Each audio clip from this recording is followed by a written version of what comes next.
Welcome back to the City Ground, where it's been a disappointing day for Nottingham and for England. I'm delighted to say we've been joined by Amy White of Nottingham Forest Ladies, and she was also on the 2018 bid team. Amy, there's going to be a new stadium for the Women's FA Cup final, or a Wembley for women at all. How disappointing is that for women's football nationally? It's extremely disappointing for women's football. With a Wembley for women here, we could have had the big international games, the Super League games coming, and without it, it feels like it's a massive setback for women's football, not only for Nottingham but for women's football in general. And obviously, with not being picked for the Super League team as Nottingham Forest, it's disappointing for us even more to not have the stadium here to show the big games and, to be inspired by them. Yeah, well, there's going to be no men's World Cup matches here, but for women's football, how big a setback is it for women's football in the city? It's a massive setback for women's football, really.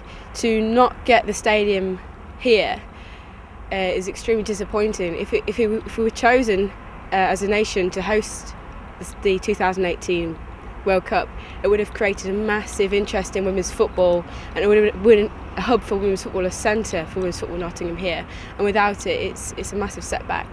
Okay, Amy, thanks very much for joining us, and we'll have more reaction from the City Ground throughout the course of the day.